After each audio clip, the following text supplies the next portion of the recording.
Hello everyone, it's me Uncle John. Today I am going to read S5 5040 Magic Treehouse number 24 Earthquake in the Early Morning by Mary Osborne. Chapter 6 to Chapter 7, Chapter 10. Chapter 6 Something to Land. A woman in a blue bathrobe was sitting on a crumbling stone wall. She was sobbing into her handkerchief. Two boys with dark hair sat next to the woman.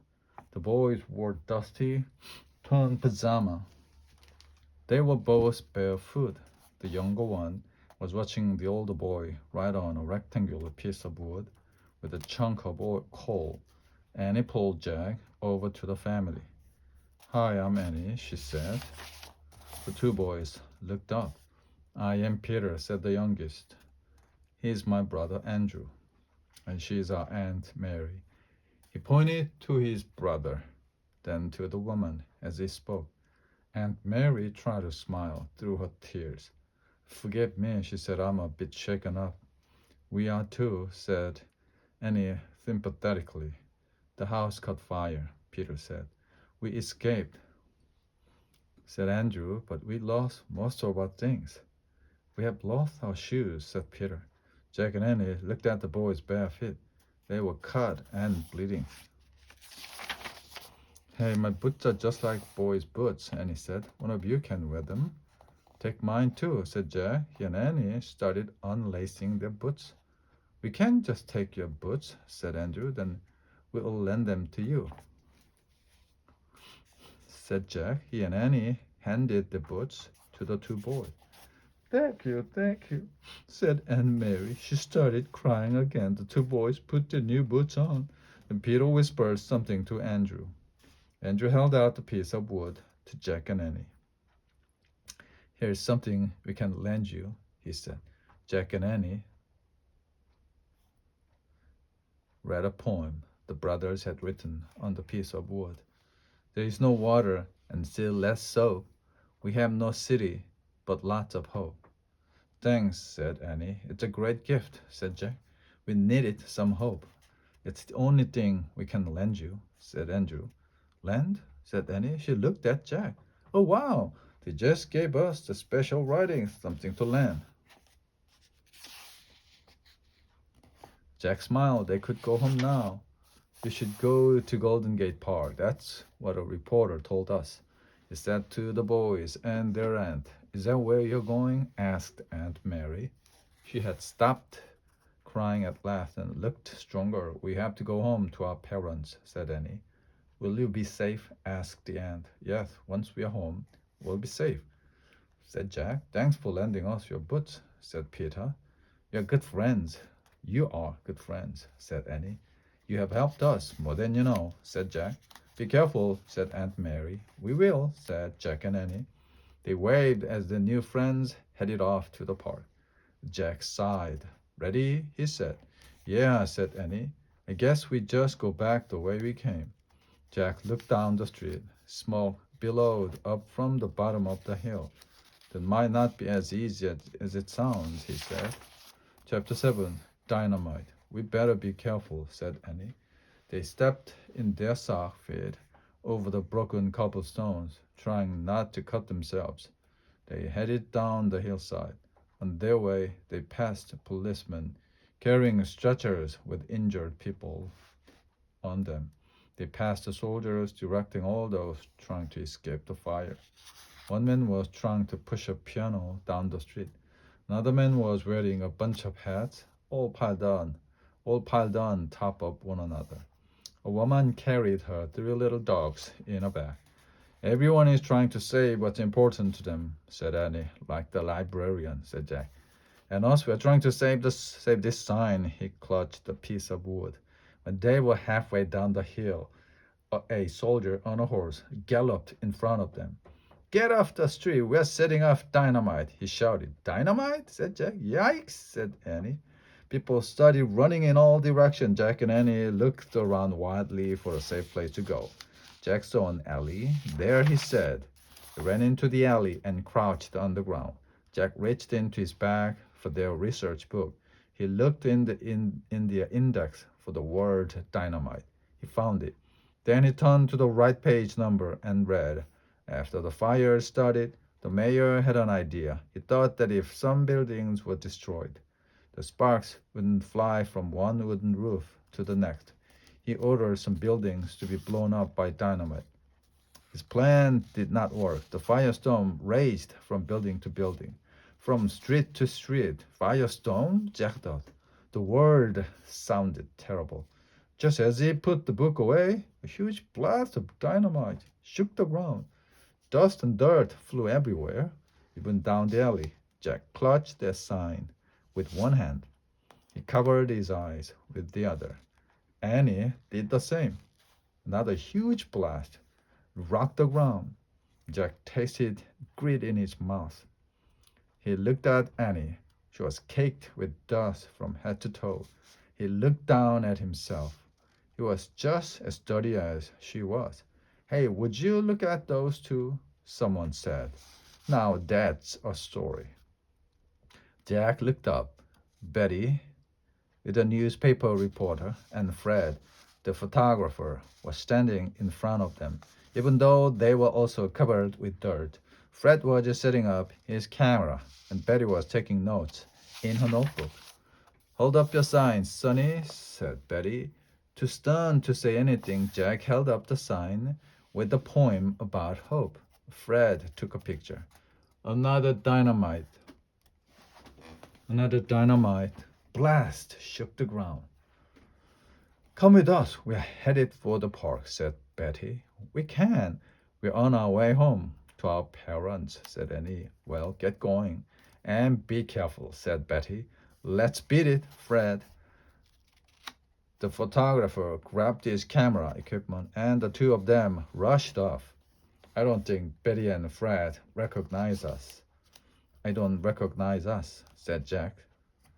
Another blast shook the ground. Come on, said Annie. Let's beat it. Jack and Annie jumped up. Jack put their sign in his bag. Then they started back down the hill.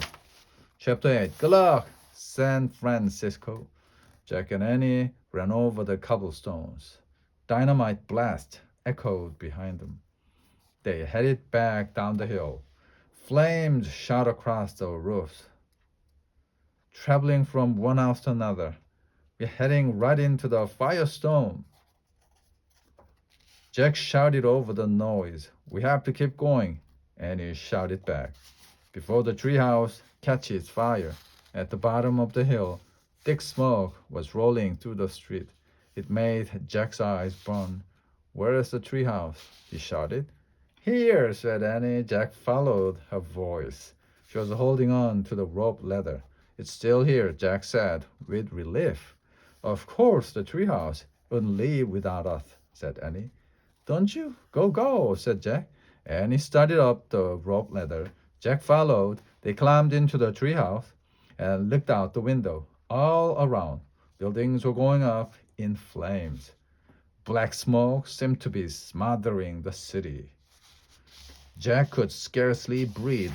His throat burned. His eyes were stinging.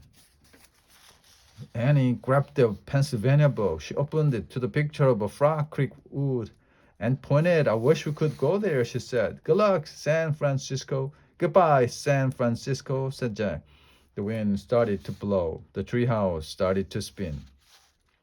It spun faster and faster. Then everything was still, absolutely still. Chapter 9. The Wonderful Room. The songs of early morning birds filled the woods. Jack opened his eyes and sighed. They were back in Frog Creek. He could breathe again. His eyes didn't sting anymore. He was wearing his own clothes, even his sneakers. I wonder what happened to everyone, Annie asked anxiously. Andrew, Peter, and their aunt, and Betty and Fred, and all the other people. Jack pulled out the research book. He turned to the last chapter. He read aloud. After the earthquake fires were put out, people from all over the world sent help to San Francisco. The brave citizens of the city never gave up hope. Many even wore badges that said, "Let's rebuild at once." In less than 10 years, San Francisco was once again one of the loveliest cities in the United States. Oh, good, breathed Annie. Hey, do you have a sign? Jack reached again into his pack. He pulled out the sign from Peter and Andrew. He placed it on the floor next to the list from the Civil War, the letter from the Revolutionary War, and the slate from the Pioneer Schoolhouse. We have all four writings now, he said. So what happens next? Said Annie. Suddenly there was a roar. A bright light flashed through the treehouse. Jack covered his face. When he peeked over the tops of his fingers, he saw Morgan Le Fay. Morgan! Jack and Annie cried joyfully. They both hugged her. Morgan hugged them back. We found the four special writings for your library, said Jack. Annie picked up the list and the letter. Jack picked up the slate and the sign. Here they are, he said. They started to give everything to Morgan, but she held up her hand. Do not give them to me, she said. Someone else needs them more. Suddenly a blinding light flashed through the treehouse again. There came a great roar, then silence. When Jack and Annie opened their eyes, they were no longer in the magic treehouse. They were standing in a huge, shadowy room. The room smelled wonderful, like leather, books, and a wood-burning fire. Flames crackled in a huge stone hearth. Along the walls were rows and rows of tall bookcases filled with books. Welcome to my library, Morgan said softly. Wow, whispered Jack. Someone here is waiting to meet you, said Morgan. I told him that two special messengers would soon arrive. Where is he? Asked Annie. Morgan pointed to a man dressed in dark blue in a corner of the library. He sat in a chair. His head was bowed. His hair was black, streaked with silver. He looks tired, Annie whispered. Yeah, he and his knights have been defeated, Morgan said quietly. He has given up all hope for his kingdom. How can we help him? Asked Annie. The Morgan looked down at the special writing that Jack and Annie held. Would it help if we showed them these? Jack asked. Morgan smiled. Come on, let's show him, said Annie. They crossed the room and knelt before the tired-looking man. Excuse me, Annie said. The man looked up. He had sad gray eyes. We are Morgan's messengers. We've come to help, said Jack. The man shook his head. I don't understand, he said in a deep, tired voice. You are children. How can you help? Sometimes children can help a lot, said Annie. Jack and I have helped the general, and we helped wounded soldiers. We helped people caught in an earthquake and a twister, Jack added. The man straightened up a little. That's brave, he said. We want to share how we did it, said Annie. She held up the list from the Civil War. This tells you how to help wounded people, she said. She held up the letter from the Revolutionary War. And this tells you that even when things look their worst, you shouldn't give up, she said. Jack held up the slate from the Pioneer Schoolhouse. This says if at first you don't succeed, try again, he said. And Jack held up the piece of wood from the San Francisco earthquake. And this says that when you have lost everything, you can still have hope, he said. The man studied the four special writings. Then he looked at Jack and Annie with piercing gray eyes. You're both very kind to find all these things and bring them to me, he said. Are you magic? Oh no, said Annie. Morgan is magic. We're just ordinary kids. The man smiled. He seemed less sad and weary now. And I am just an ordinary king, he said softly. I suppose if two ordinary kids can find courage and hope, then an ordinary king can find it too. The man slowly stood up. I will go now and speak to my knights, he said. I will share the wisdom you have brought me. He wrapped his cape around him. He bowed to Jack and Annie. Thank you, he said. Then he strode bravely out of Morgan's library. Yes, thank you, said Morgan, walking over to Jack and Annie. You're welcome, they said. These are for your library, said Jack. He and Annie gave Morgan the four special writings. Morgan smiled. Their wisdom will help many readers who come here, she said. Great, said Annie. It's time for you to go home now, said Morgan. Jack looked around Morgan's library. He hated to leave. It was the most wonderful room he had ever seen. Don't worry, you can come back, said Morgan, reading his mind. You must come back for you both have helped save Camelot. Goodbye for now. Before Jack or Annie could speak, there was another blinding flash. They were home again, in the treehouse in Frog Creek, in the early morning. Chapter 10, The Mystery of the Morgan's Library. I can't believe we took a trip to the Morgan's library, said Annie. Jack smiled and nodded. It was incredible, wasn't it? Said Annie. Yeah, said Jack. A strong breeze gusted through the treehouse window. It blew open the research book about San Francisco. Annie reached for the book. Jack, she said, look at this. She pointed to a photograph in the research book. It showed a boy and a girl covered with dirt. The boy held a sign. It was a poem about hope. Annie read the caption aloud.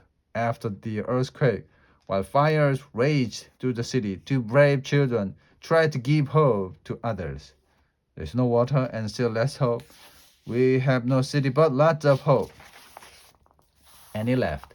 Those brave children are us. She said, that's the picture Fred took of us before we left San Francisco. Jack laughed and shook his head with amazement. Annie closed the book. I guess we're two brave kids who try to give hope, she said. We just gave some to King Arthur, didn't we? King Arthur? Said Jack. Yeah, said he. She started down the rope ladder. That was the mystery of Morgan's library. We had to give 4 special writings to King Arthur so he could get his hope and courage back and save Camelot. That wasn't King Arthur, said Jack. He threw on his pack and followed Annie. Sure it was, said Annie, stepping onto the ground. Didn't you hear him say, I'm just an ordinary king? Get it? King. But King Arthur is not an ordinary king, said Jack. Well, he thinks so, said Annie. I know it was him. I feel it, she smiled. Then she started through the Frog Creek woods. Jack stared after her. King Arthur? As birdsong filled the early morning woods, Jack thought about their visit to the Morgan's library. He remembered the sad king and how their writings seemed to give him strength. Maybe Annie was right. Maybe they really had helped King Arthur save Camelot. And maybe someday they would go back. Hurry, Jack, Annie called, before Mom and Dad wake up. Coming, Jack shouted, and he took off after her, running for home. Finally, the end.